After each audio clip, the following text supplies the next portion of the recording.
Morning students, once again फिर वापस आ गए नए टॉपिक के साथ। टॉपिक चल रहा है ऑसिलेशन। आज हम पढ़ाएंगे ऑसिलेशन में, आप समझदार हो, समझ गए होगे जो मैंने पिछली बार कहा था, एक्सेलरेशन, जिसे हम अब स्मॉल ए से इंडिकेट करते हैं, ऑफ ऑसिलेटिंग पार्टिकल। हम एक्सेलरेशन पढ़ाएंगे पहले आपको। और मैंने क्या कहा था, कुछ कहा था आपको कि हम ऑसिलेशन की शुरुआत, बताए बच्चों, आप लोग भी बैठे हुए हो बच्चों, वीडियो वाले भी बच्चे बताएं, हम ऑसिलेशन की शुरुआत कहां से कर रहे हैं? मीन से। कहां से कर रहे हैं? मीन से ही करते हैं। तो जब मीन से करते हैं तो आपको याद है डिस्प्लेसमेंट का क्या इक्वेशन चलता था? एक्स का ए साइन ओमेगा टी। तो वेलोसिटी का क्या इक्वेशन बन जाता था इसको डिफरेंशिएट करके? ए ओमेगा कॉस ओमेगा टी। आपको ये समझना है, वीडियो नंबर 2 वीडियो नंबर 3 दोनों में ये टॉपिक मिलेंगे आपको। पिछली वीडियो देख लो। ये फॉर्मूला मैंने डिस्प्लेसमेंट का पढ़ाया था, ये फॉर्मूला मैंने वेलोसिटी का पढ़ाया था बेटा। अब मेरी बात को सुनो, आज हम पढ़ा रहे हैं एक्सेलरेशन। एक्सेलरेशन निकालने के लिए थर्ड चैप्टर से पढ़ रहे हो। एक्सेलरेशन निकालने के लिए वेलोसिटी को क्या करना पड़ता है? डिफरेंशिएट। जैसे आप डिस्प्लेसमेंट को टाइम के रिस्पेक्ट में करते थे तो वेलोसिटी आता था ना बेटा, उसी तरह सेम उसी प्रोसेस पे जब आप वेलोसिटी को डिफरेंशिएट करोगे तो क्या बन जाएगा? अब एक्सेलरेशन। चलो करते हैं, वेलोसिटी को डिफरेंशिएट करते हैं। वेलोसिटी की जगह पे पूरी वैल्यू रखो, a omega cos omega t with respect to time. मैं कुछ बात बताऊंगा, डिफरेंशिएशन ऑफ कॉस थीटा को अगर थीटा के रिस्पेक्ट में करोगे तो माइनस साइन थीटा आता है। याद रखना, साइन का डिफरेंशिएशन कॉस में बदलता है और कॉस का डिफरेंशिएशन माइनस साइन में बदलता है बेटा। चलो तो अब इसको डिफरेंशिएट करो। डिफरेंशिएट करोगे तो ए ओमेगा बाहर आ गया पहले, वो तो कांस्टेंट है। रही बात कॉस की, रही बात कॉस किस में बदल जाएगा? Minus sine theta. तो क्या बन गया? Minus sign omega T. फिर मैंने चेन रूल बताया था, एंगल में देखो कांस्टेंट चिपका हुआ है, फिर वो कांस्टेंट उठकर बाहर आ जाएगा। अब ये नहीं है कि कांस्टेंट उठ के बाहर आया, ये वाला आया, ये कैसे आएगा? ये तो पूरा फॉर्म होगा यहां पर। ओमेगा जो है ना, एंगल के साथ चेन रूल याद है, एंगल के साथ कोई कांस्टेंट है तो वो भी लास्ट में बाहर आ जाएगा। आ गया तो आ गया, बन गया आंसर। ओमेगा ओमेगा दो जगह है बेटा, एक्सेलरेशन का फॉर्मूला बन गया minus a omega square sine omega t. कहानी हो गई फिनिश। ये आ गया equation of acceleration, minus a omega square sine omega t. Minus में क्यों आया अभी पता चलेगा कि एक्सेलरेशन माइनस में क्यों आया है, पढ़ाऊंगे इसके बाद फोर्स तो पता चलेगा। 2 मिनट रुक जाओ, ये हो गया। अब यहां पर एक बात, मेरी बात ध्यान से सुनो, ये तो आगे, और मैंने क्या कहा, हर फॉर्मूले को मैं वेलोसिटी वाले में भी 2 फॉर्म में बदलता था, टाइम के फॉर्म में और डिस्प्लेसमेंट के फॉर्म। टाइम के फॉर्म में और डिस्प्लेसमेंट के फॉर्म, टाइम के फॉर्म में और डिस्प्लेसमेंट के फॉर्म। ठीक है, अब बताओ डिस्प्लेसमेंट का इक्वेशन क्या मैंने बनाया था? ए साइन ओमेगा टी, यही तो था। तो अब थोड़ा ध्यान से देखो तो बेटा, ए साइन ओमेगा टी आ रहा है, ए भी आ रहा है, साइन ओमेगा टी भी आ रहा है। इसको हटा के क्या लिख सकते हैं? एक्स। तो यही फॉर्मूला एक्सेलरेशन का एक्स के फॉर्म में आ गया, minus omega square into x. Yes, very nice. ये फॉर्मूला एक्सेलरेशन का जैसे वेलोसिटी में आया था, एक टाइम के फॉर्म में, एक डिस्प्लेसमेंट के फॉर्म में, सेम यहां आया है, एक टाइम के फॉर्म में और एक डिस्प्लेसमेंट के फॉर्म में। क्लियर हो गया बच्चों? ए साइन ओमेगा टी डिस्प्लेसमेंट। फिर हमने आपको क्या कहा था? 4 चीजें बताता था मैं हर जगह, एक तो टाइम के फॉर्म में, एक डिस्प्लेसमेंट के फॉर्म में, और फिर बताऊंगा मैक्सिमम। अब बोलूंगा भाई कोई बताना जरा पूरी क्लास में मैक्सिमम एक्सेलरेशन क्या होगा। तो मैंने ये भी कहा था मैक्सिमम करना है तो जो भी साइन कॉस में बना है उसको 1 कर दो।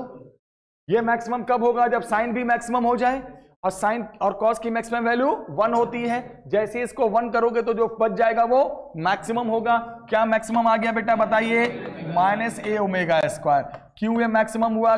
साइन ओमेगा टी की मैक्सिमम वैल्यू कितनी होती है बच्चों? 1।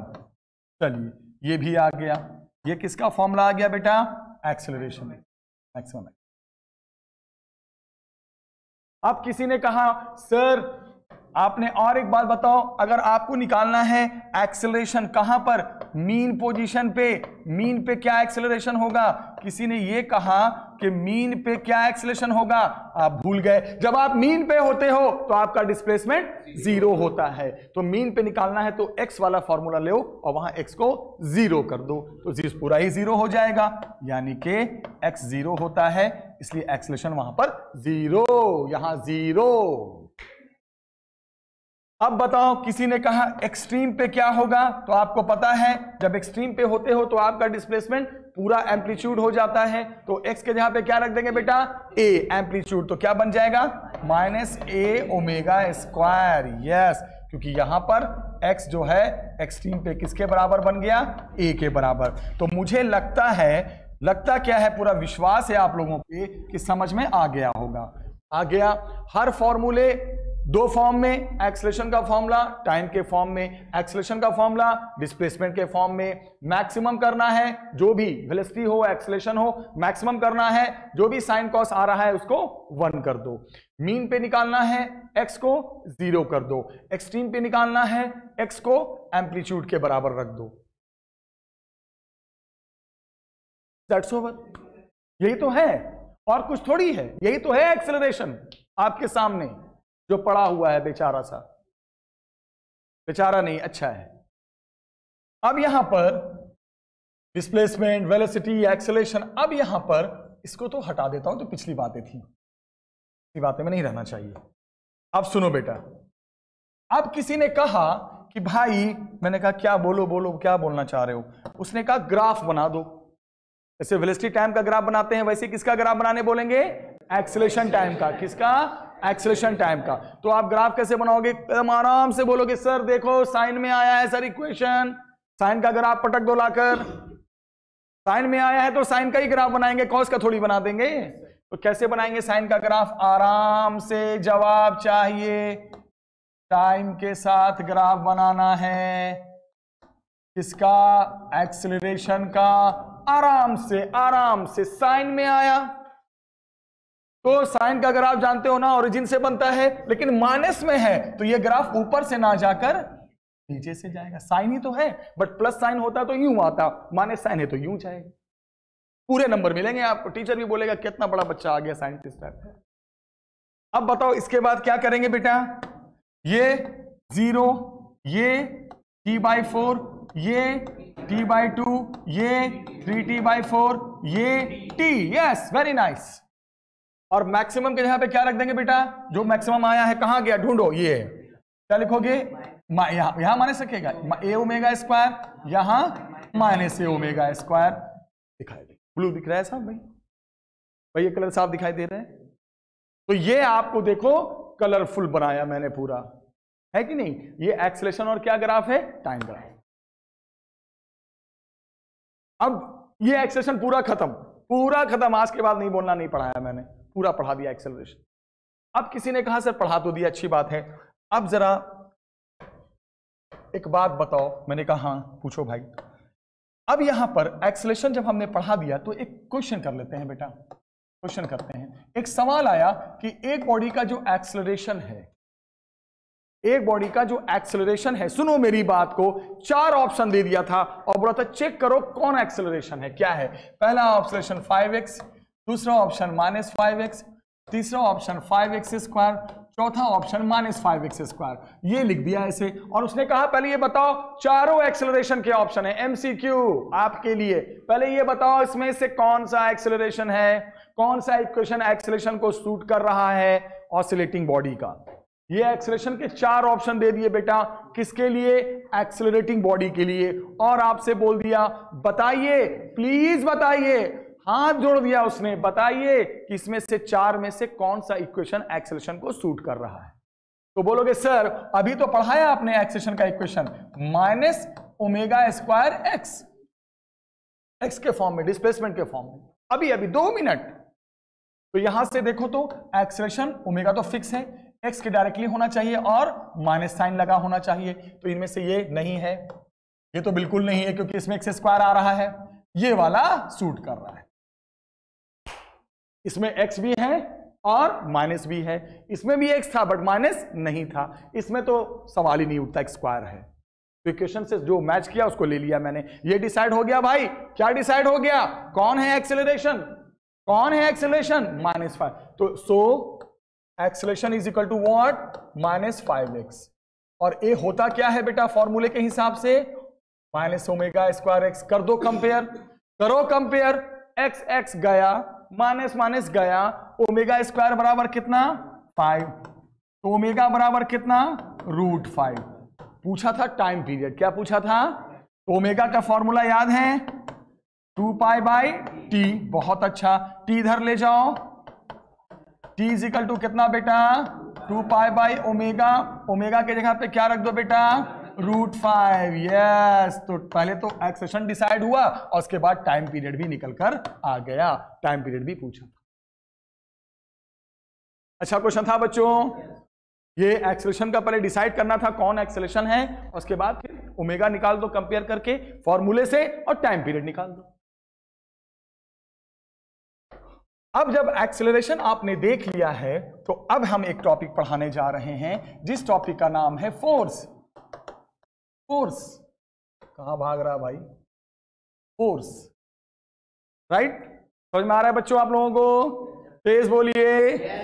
यस, आवाज आनी चाहिए कि आप लोग खा पी कर आए हो आज। अब हम टॉपिक पढ़ा रहे हैं क्या बच्चे? फोर्स। अब बताओ फोर्स के बारे में मैं आपको बहुत काम की बात बता रहा हूं, काम की बात। कहा यह जाता है जब आपने एक्सेलरेशन निकाल दिया तो फोर्स भी निकाल दो। बोलोगे सर हाँ निकालना कौन सी बड़ी बात है? फोर्स का फॉर्मूला न्यूटन अंकल ने बताया था, मास इनटू एक्सेलरेशन। अब ए का फॉर्म रख दो, अभी 2 मिनट पहले आपने ये निकाला है डिस्प्लेसमेंट के फॉर्म में, -ω²x रखो यहां पर, तो कितना आ गया? -mω²x। ऑब्वियसली तो फोर्स के बारे में क्या पता चला? फोर्स भी क्या हो गया? x के डायरेक्टली और माइनस साइन। इससे क्या जानकारी मिली? देखो क्या जानकारी मिल रही है इस रिलेशन से, जरा मैं बताऊंगा।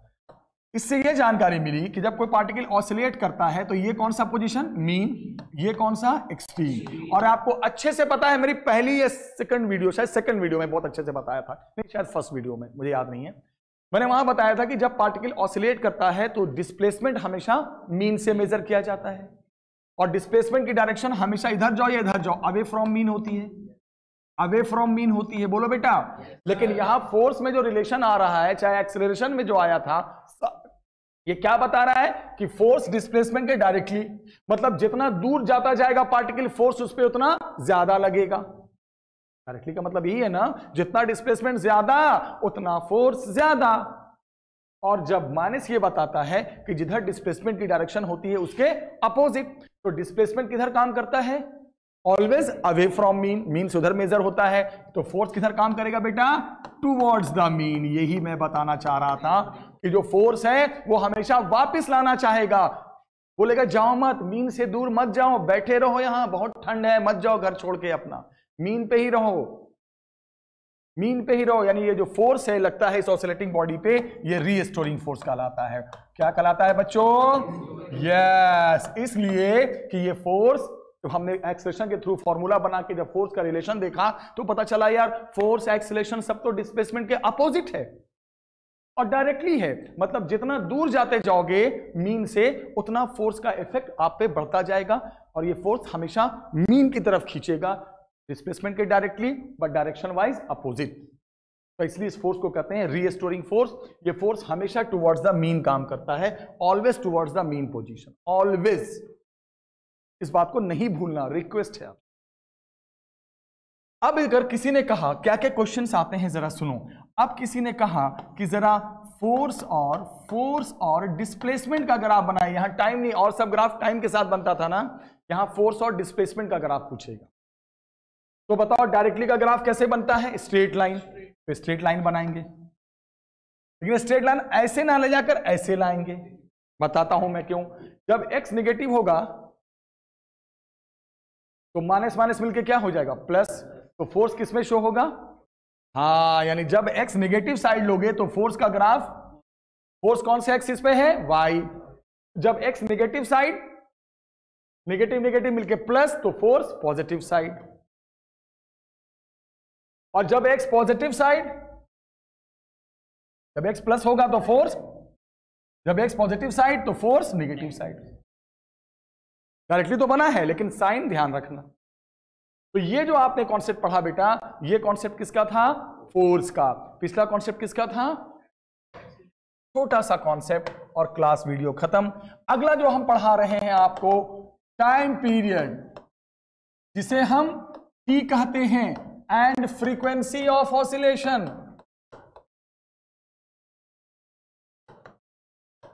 अब मुझे एक बात का जवाब चाहिए आप लोगों से, आप लोग मुझे जवाब दे के रहोगे। टाइम पीरियड T होता है, फ्रीक्वेंसी F होता है, कैसे निकालें टाइम पीरियड? टाइम पीरियड जानते हो, एक ऑसिलेशन का टाइम। तो इसका एक नया फॉर्मूला दूंगा मैं आज, सुनिए। अभी हमने आपको क्या कहा, 2 मिनट हुआ है। अब आप ये आपने क्या सीखा कि फोर्स जो होता है वो डिस्प्लेसमेंट के डायरेक्टली होता है और नेगेटिव होता है।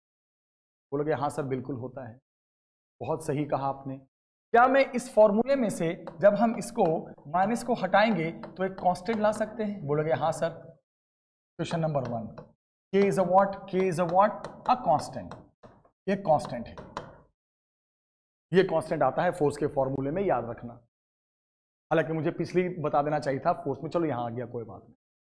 ये फोर्स का फॉर्मूला है। अब जरा सुनिए, अब न्यूटन के हिसाब से फोर्स क्या आया था? न्यूटन के अकॉर्डिंग मास इनटू एक्सेलरेशन। ये तो आ गया पहला रिलेशन से। कैसे आया ये रिलेशन? अभी बताया, फोर्स और डिस्प्लेसमेंट एक दूसरे के डायरेक्टली। फोर्स इजिकल टू क्या होता है? Mass into acceleration. ए को क्या लिख दोगे बेटा? Minus omega square x. बोलो अभी तो पढ़ाया 2 मिनट पहले, वापिस ला दूं क्या? अभी देखो, अभी वापिस आ जा भाई, आ जा भाई। ये देखो आया था ना ए एक्सेलरेशन का फॉर्मूला। चलो अब मुझे बताना जल्दी से बच्चों, ये आ गया फोर्स का दूसरा फॉर्म। क्या आ गया बेटा जरा बताइए? Minus m omega square x. This is equation number 2। Force के दोनों फॉर्म आ गए। ये फॉर्म रिलेशन से थ्रू, जो हमने बताया डिस्प्लेसमेंट के साथ रिलेशन क्या होता है, उसमें के आ गया, रिस्टोरिंग फोर्स काम करता है जो मैंने समझाया। और फोर्स का दूसरा फॉर्म किससे उठाया? मास इनटू एक्सेलरेशन से। अब सुनिए, अब एक काम करो, अब इन दोनों को इक्वेट कर दो, है तो फोर्स ही। तो क्या आ गया बेटा? बेटा माइनस के एक्स इज इक्वल टू कितना? Minus m omega square x. X x हो गया कैंसिल। के इज इक्वल टू कितना आ गया बेटा? M omega square. तो ये जो कांस्टेंट लाया था ना, उसकी भी वैल्यू निकल गई, एम इंटू ओमेगा स्क्वायर। अब ध्यान से देखते रहना, बहुत अच्छे बच्चे हो आप। अब एक बात बताओ, थोड़ा सा मेरे को बताना, प्लीज बताना, ओमेगा निकालने का क्या फॉर्मूला मैंने बनाया था? 2 पाई बाई टी। बोलोगे हाँ सर बनाया तो था आपने। सर आपने बनाया तो था, हम मना थोड़ी कर रहे हैं। तो यहां से एक काम करो, के में एम ओमेगा स्क्वायर रखो, तो क्या हो गया बेटा? 4 पाई स्क्वायर अपॉन कितना? T square. क्या क्या मैंने पता चला? ओमेगा का जो फॉर्मूला बनाया था शुरू में मैंने, वो रख दिया यहां पर लाकर। उसके बाद क्या हो जाएगा? यहां से टी स्क्वायर इधर ले जाओ, तो क्या हो जाएगा बेटा? 4 पाई स्क्वायर इंटू कितना? एम बाई के। अब चढ़ा दो रूट, टी चाहिए, लगाओ रूट ऊपर से। रूट जैसी लगाओगे क्या आ जाएगा बच्चे? 2 pi under root m by k. Yes, ये ही फॉर्मूला याद रखना है। एक फॉर्मूला तो ओमेगा के थ्रू टाइम निकाल ही सकते हो, नया फॉर्मूला सीखो आज। Time period of oscillating body क्या है? 2 पाई अंडर रूट मास, और वो कांस्टेंट। कौन सा कांस्टेंट? जो फोर्स में आता है, जिसे हम कौन सा कांस्टेंट कहते हैं? Force constant. तो अगर फोर्स कांस्टेंट दे दे तो टाइम पीरियड ऐसे, और ओमेगा के थ्रू जाना है तो टाइम पीरियड ऐसे। डिपेंड करेगा सवाल पे, कंपटीशन हो, 11th हो, क्या देकर टाइम पीरियड पूछा है। कांस्टेंट के थ्रू जा रहे हो दिस वन, ओमेगा के थ्रू जा रहे हो दिस वन। क्लियर हो गया बच्चे? कैसे हुआ फिर से बताओ? फोर्स और डिस्प्लेसमेंट एक दूसरे के डायरेक्टली होते हैं और अपोजिट होते हैं। वहां से आपने क्या किया? रिलेशन को यूज करोगे, प्रोपोर्शनल साइन हटाओगे, कांस्टेंट आ जाएगा। दूसरा Newton law, for m a के जगह पे डिस्प्लेसमेंट वाला फॉर्म, दोनों फोर्स फॉर्म आ गया, एक रिलेशन के थ्रू, एक न्यूटन्स लॉ के थ्रू, दोनों को इक्वेट करो, के आ गया। फिर ओमेगा क्या होता है? 2 पाई बाई टी। ओमेगा को खोल दो, टी एक साइड करके, स्क्वायर में आया, रूट लगा दो। फॉर्मूला मेरे साथ याद करो बिना स्क्रीन पे देखे हुए। T is equal to 2 pi under root m by k, m mass, k is the constant. याद रखना, this is the equation of what, time period. अब जब टाइम पीरियड आ गया तो फ्रीक्वेंसी भी निकाल सकते हो। फ्रीक्वेंसी जानते हो ना, टाइम पीरियड का उल्टा होता है, बिल्कुल उल्टा होता है। तो क्या हो जाएगा, इसको उलट दो तो 1/2 pi under root k by m. तो ये किसका फॉर्मूला आ गया बेटा, फ्रीक्वेंसी का। तो आज मैं आपको बोलूंगा 3 चीजें याद रखना अभी। एक तो कांस्टेंट का क्या होता है, m omega square. Time period का इसी से निकल जाएगा, एक याद है सब निकल जाएगा। इसको याद रखो ना आप, सिर्फ कांस्टेंट को, सिर्फ इसको याद रखो, अपने आप निकल जाएगा। ओमेगा को फिर लिख दोगे 2 पाई बाई टी, पुराना वाला रखो, टी आ जाएगा, टी को उलट दो, फ्रीक्वेंसी आ जाएगा। बेटा आज की इस वीडियो में एक्सेलरेशन हुआ, फोर्स हुआ, टाइम पीरियड हुआ, फ्रीक्वेंसी का फॉर्मूला बना, और जो कांस्टेंट आता है फोर्स के रिलेशन में उसका भी बना। आई थिंक सो वीडियो समझ में आ गई होगी, अच्छी से क्लास समझ में आ गई। अच्छा लगे तो लाइक शेयर करना। नेक्स्ट वीडियो में मिलते हैं नए टॉपिक के साथ। Take care, bye bye.